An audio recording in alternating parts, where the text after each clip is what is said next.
Family Theater presents Joan Evans, Donna Reed, and Vincent Price. From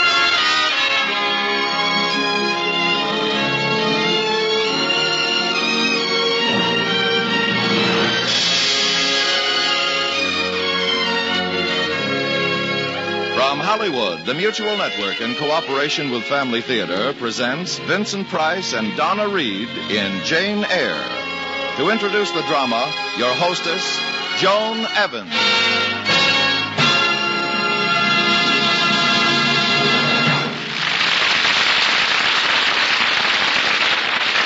Thank you, Tony Lafrano. Family Theater's only purpose is to bring to everyone's attention a practice that must become an important part of our lives if we are to win peace for ourselves, peace for our families, and peace for the world. Family Theater urges you to pray. Pray together as a family.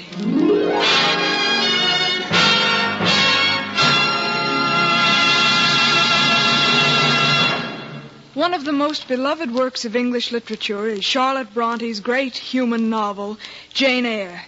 Tonight, Family Theater takes pleasure in presenting Donna Reed as Jane Eyre and Vincent Price as Mr. Rochester. But now to our play in the voice of Jane Eyre.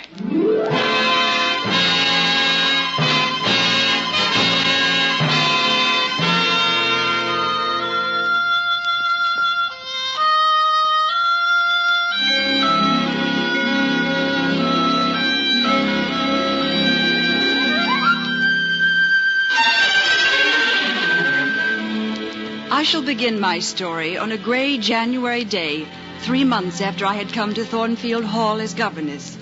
It was growing late in the afternoon when I set out to walk to the nearby village to post a letter. Suddenly, there in the lane, I came upon a man who had been thrown from his horse onto the slippery ice. Are you hurt, sir? Can I help you? No, thank you. It's only a sprain, no broke, no. Sir, you do need help. I live at nearby Thornfield Hall. I could run and bring someone. What's that? You say you live at Thornfield Hall? Yes, I am the governess there. Oh? Whose house is it? Why, Mr. Rochester's. And this Mr. Rochester, what is he like? I don't know, sir. He's been away. I've never met him. Why do you ask? A curious reason. You see, I am Mr. Rochester.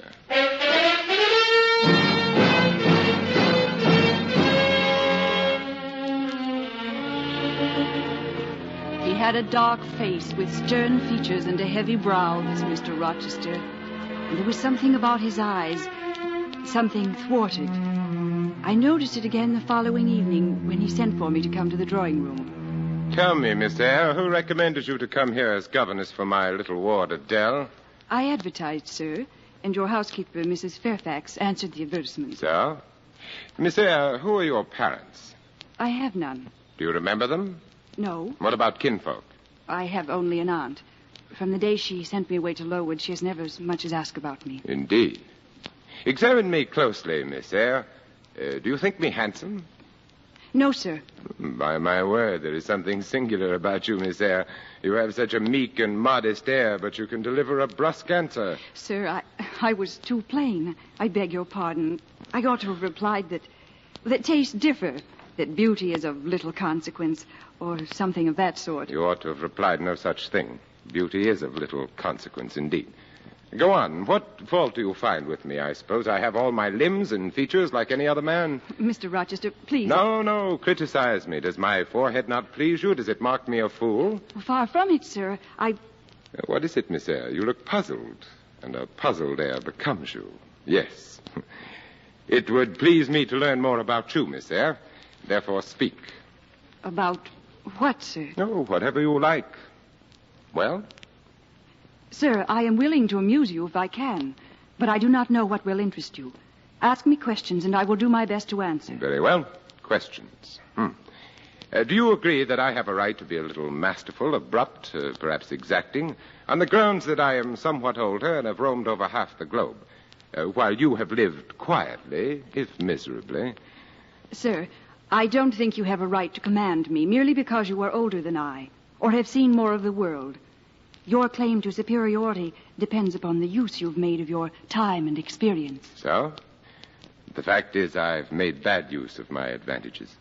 You see, Miss Eyre, at the age of 21, I started, or was thrust, onto a wrong track, and have never recovered the right course since. I might have been very different. I might have been as good as you, wiser, almost as stainless. If you feel remorse, sir, the cure is repentance. No. The only cure for me is reformation. And I could reform. I have the strength yet, if... But where is the use of thinking of it, cursed as I am? Cursed? Happiness is irrevocably denied me. And yet, Jane Eyre, I will get pleasure out of life, cost what it may. But enough. It's time you put my little ward to bed. Good night.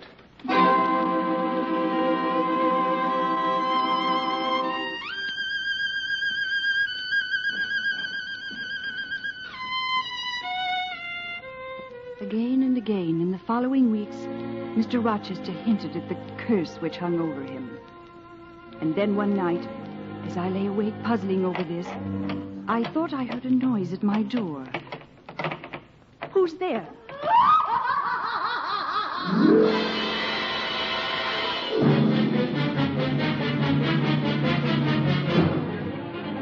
By the time I had rushed to the door and unbolted it, the hall was empty. I was about to return to my room when I became aware of something burning. Then I saw that Mr. Rochester's door was open and smoke was billowing forth.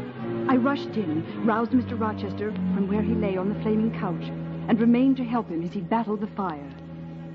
At last, the flames were safely out, and Mr. Rochester took a candle and went up to the 3rd floor, bidding me wait quietly for him. It seemed an eternity that I stood there, waiting. Is that you, Mr. Rochester? Yes, Jane, I have found it all out, Jane. It's as I thought. What, sir? Jane, when you opened your chamber door, did you see anyone? No, sir. But you heard an odd laugh? Yes. It seemed to trail off toward the passage leading to the 3rd floor. And this laugh, have you ever heard it before? Well, at various times I've heard something like it, though never so blood-curdling. You never wondered about it? Oh, I did, but I was told that a woman who sews here, Grace Poole, laughs in that way. Just so. Grace Poole, who sews here, lives on the 3rd floor. But Mr. Rochester... Jane, I am glad that you are the only person beside myself acquainted with the precise details of tonight's incident. Say nothing about it. I'll account for the fire in some other manner. Very well, sir. Good. Return to your room. I shall repair to the sofa in the library. Yes, Mr. Rochester. Good night. What? Are you quitting me already, and in that way? You said I might go, sir. But not without taking leave, not in that brief, dry fashion. Why, you've just snatched me from a horrible death. How can you walk away as if we were strangers? Mr. Rochester... Jane, the first time I beheld you, I knew you would do me good in some way, at some time. I saw it in your eyes. That expression and smile did not strike delight to my inmost heart for nothing. Now, my cherished preserver, good night.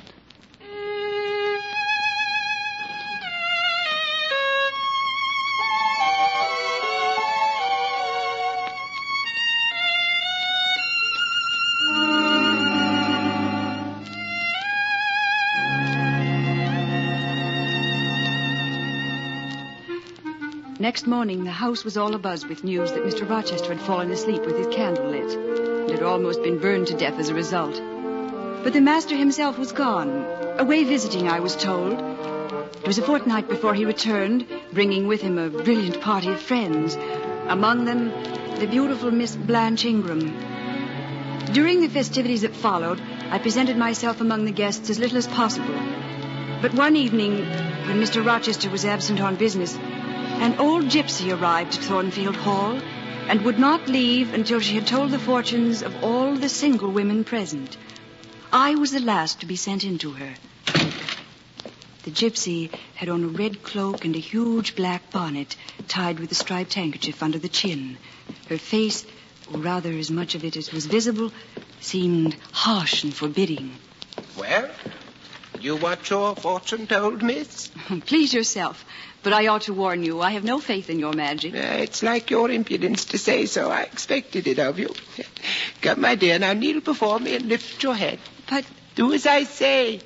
Oh, very well. Well? I wonder. You wonder what? I wonder with what feelings you came to me tonight. I wonder what thoughts are busy in your heart. I wonder what secret hopes buoy you up. My greatest hope is to save enough money out of my earnings to set up a school someday. A school in a little house rented by myself. And that is what you think of as you sit in your favorite window seat? You see, I know your habits. Oh, you have learned them from the servants. Well, to speak the truth, I do have an acquaintance with one of them, Mrs. Poole.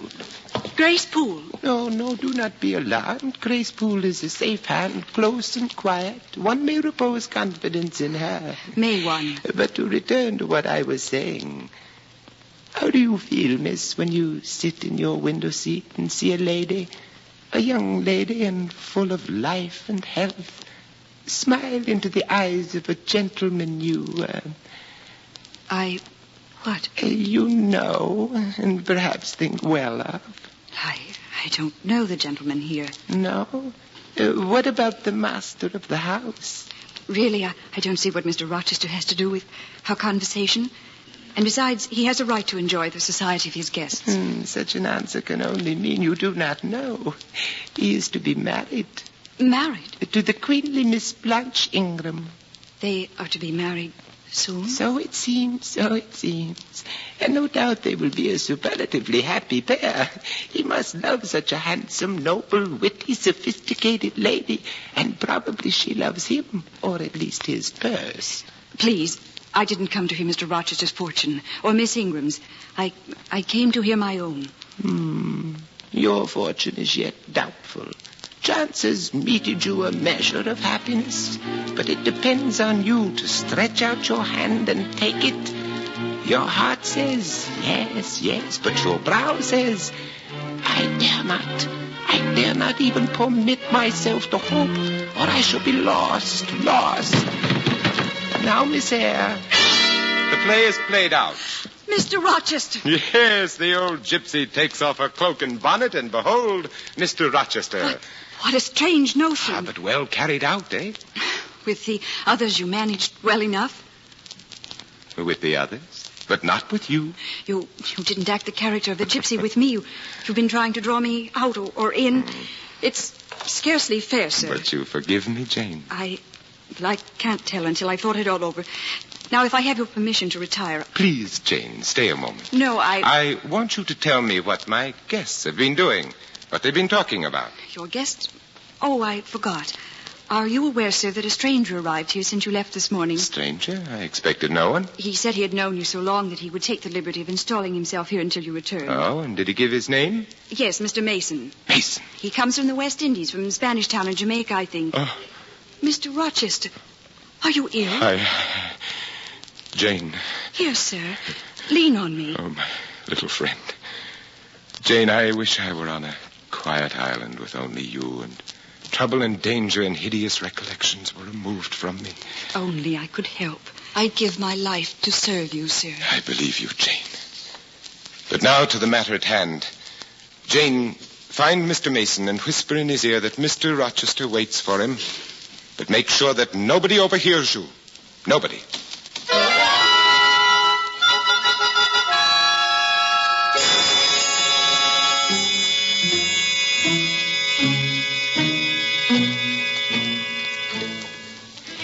Late that night, I was awakened by an agonizing cry for help.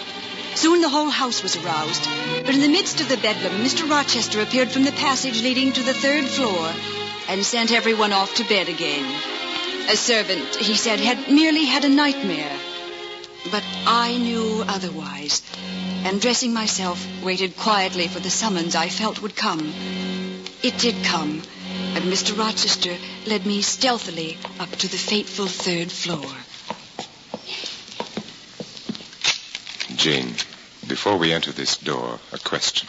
Yes, Mr. Rochester. You don't turn sick at the sight of blood? I've never been tested, sir, but I shall be all right. So be it then. It's Mr. Mason. Yes. Is he? No, only unconscious. Oh. Put the candle on the table, Jane. I've brought a bottle of smelling salts. You'll soon revive. But those bandages on his arm and shoulder, they should be changed. Later. There now. He's coming round. You feeling stronger, Mason? Is there immediate danger? Don't be so overcome, man. Bear up. I'm going now to fetch a surgeon for you. Jane, I shall have to leave you with this gentleman. Yes, sir. You may change the bandages, but don't speak to him on any pretext. Very well, sir. As for you, Mason, it will be at the peril of your life if you speak to her. Open your lips, agitate yourself, and I'll not answer for the consequences. If you leave me here, she'll attack me again. She'll kill me this time. She's locked in securely, and only I have the keys now. Oh, it was so frightful. She came at me with a knife. Well, I warned you not to attempt the interview tonight and alone. I thought I could do some good. You thought. When will you realize that I know what's best for you, for me, yes, and for that creature? And I go now. And remember, no conversation with Miss Eyre.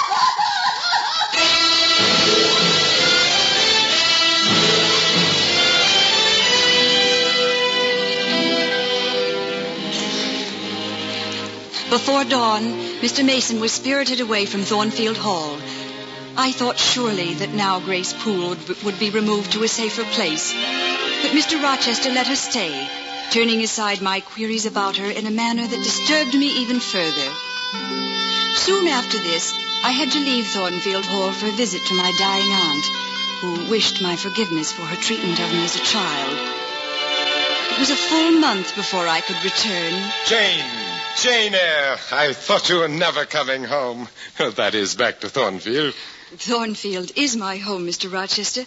I am strangely glad to get back again to it. And you? What's this? You include me? Wherever you are is my home.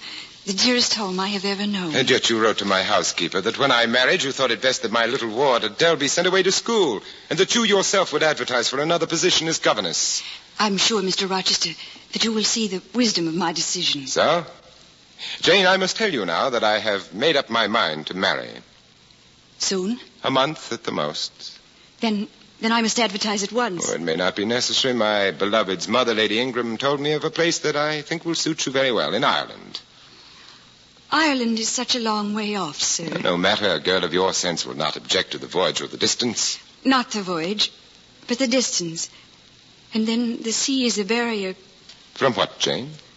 From England and Thornfield and... Well? From you, sir. Oh, I wish I'd never seen Thornfield. Why, Jane? Why? Because I love Thornfield. And I love it because I've lived in it a full and delightful life. I've been treated as an equal. But most of all, I love Thornfield because I have known you, Mr. Rochester. I see the necessity for leaving you, but it is like looking on the necessity of death. Where do you see the necessity?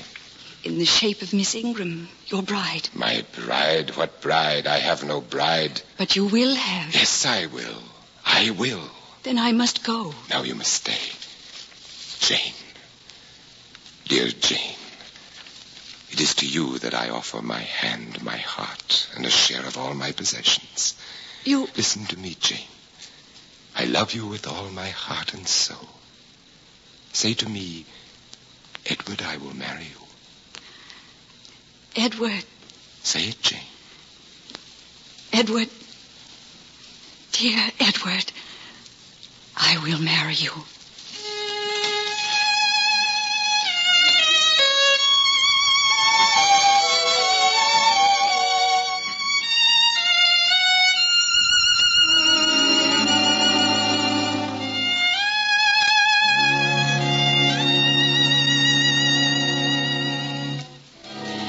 A month later, we went, just he and I, to the little church nearby to pledge our vows. But But in the very midst of the ceremony... Stop! The marriage cannot go on. What? I declare the existence of an impediment. Mason. You cannot know what you're saying, Mr. Mason. I know that Mr. Rochester has a wife. A wife now living. She is my sister. Edward. Listen to me, Jane. Listen to me, all of you, before you render judgment. This woman whom I married in Jamaica 15 years ago, Bertha Mason by name, is mad and comes of a mad family. I was tricked into the marriage, but soon learned the truth. Learned it when my bride turned into a hideous wretch. But I could not desert her. I brought her secretly to Thornfield Hall and hired Grace Poole to take care of her. What I have suffered at her hands, no one will ever know. But you, Jane, can you guess? Yes, Edward. Jane, I never considered that fearful creature my wife. That is why when you came so blessedly into my life, I dared to snatch at happiness, dared to ask you to marry me. May God be my judge.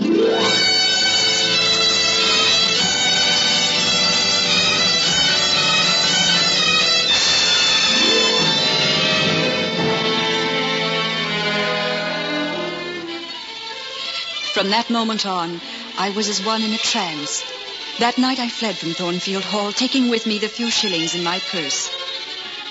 As time passed, I never ceased for a moment to think of Mr. Rochester, to long for news of him.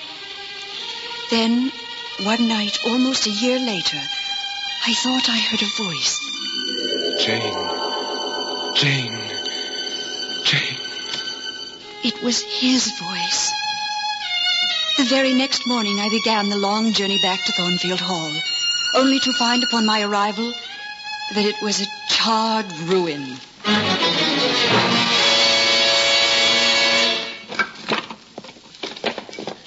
Careful, miss. Some of those timbers may snap. Why, it's Miss Eyre. And you're Grace Poole. Mrs. Poole, what happened? When? How? Happened last autumn, Miss Eyre, just about harvest time.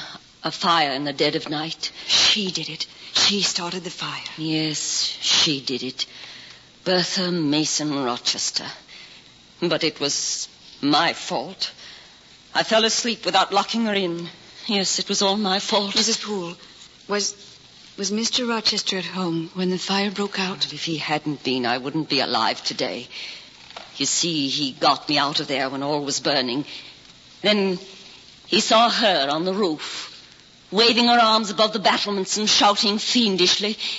We tried to stop him, but he climbed back up to get her. Then, just as he approached her, she jumped. Dead? At peace at last. Were there any other lives lost? I wish with all my heart and soul that I didn't have to tell you this, Miss Eyre. But Mr. Rochester... Oh, no. No, not dead. He lives, but he's blind. But he lives. He lives. Tell me where. At Ferndean, about 30 miles from here. They say he's quite helpless. You can understand why I've never been to see him. The thought that if it hadn't been for me... Mrs. Poole, Grace Poole, is that your voice I hear? Mr. Rochester, it's Mr. Rochester. Edward. My Edward. You are no more surprised to find me here, Mrs. Poole, than I am to be here. But a strange fancy seems to have taken hold of me. 3 nights ago, I could no longer bear the burden of my affliction. And I found myself crying out, Jane, Jane, Jane. And a voice, her voice, answered, I am coming. Today I awoke to find myself irresistibly drawn to these ruins. Mr. Rochester... I know. You think me mad as that woman who was my wife. But I cannot let myself believe that Jane Eyre is dead. I cannot let myself believe that God in his infinite mercy... Edward, give me your hand. Who is it? Who speaks? What extremity of madness! Yes. These are her fingers. Her small, slight fingers. I've come back to you, Edward. I shall never leave you again. Jane Eyre.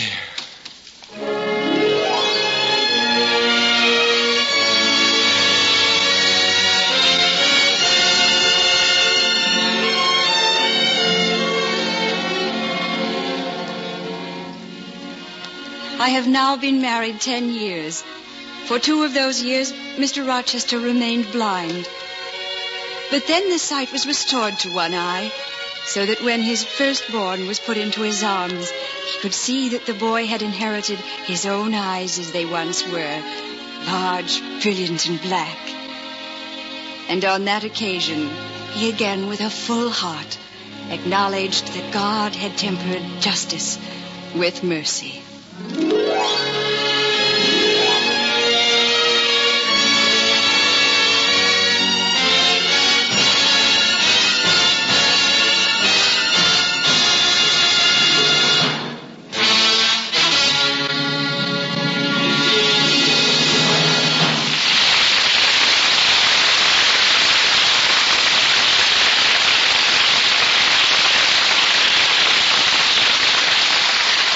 This is Joan Evans again. We all admire those who are willing to sacrifice themselves to help others, those who are generous and unselfish. A kind deed is more than the good that is done at the moment, for kindness is something that is passed on from one person to another and can go circulating through the world. People who are cheerful and self-sacrificing are giving to others an inspiration that is passed from one generation to another, an example that can inspire men and women everywhere. And in a home where parents are thoughtful and unselfish, where children are appreciative and thankful and generous, there is a true happiness despite the disappointments and the difficulties of daily life. That's the way every home should be, the way our homes will be, if we have started the daily practice of family prayer, because with God's help, with God's blessing, the family that prays together stays together. More things are wrought by prayer than this world dreams of.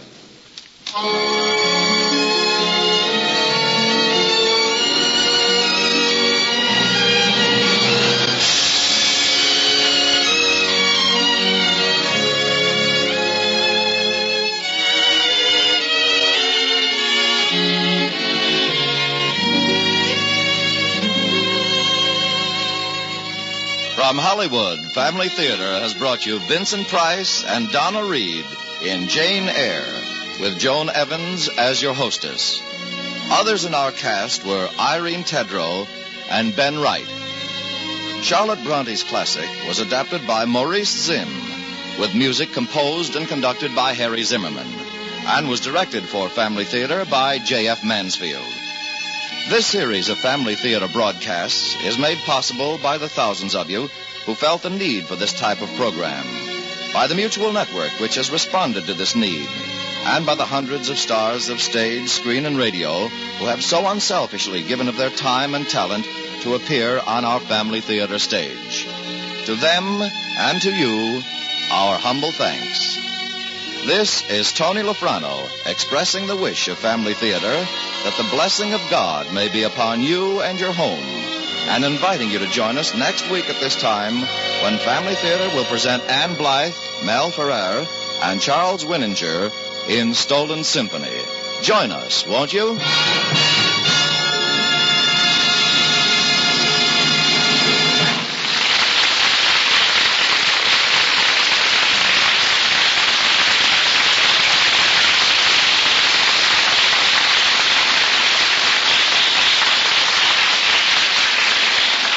Family Theater is broadcast throughout the world and originates in the Hollywood studios of the world's largest network, the Mutual Broadcasting System.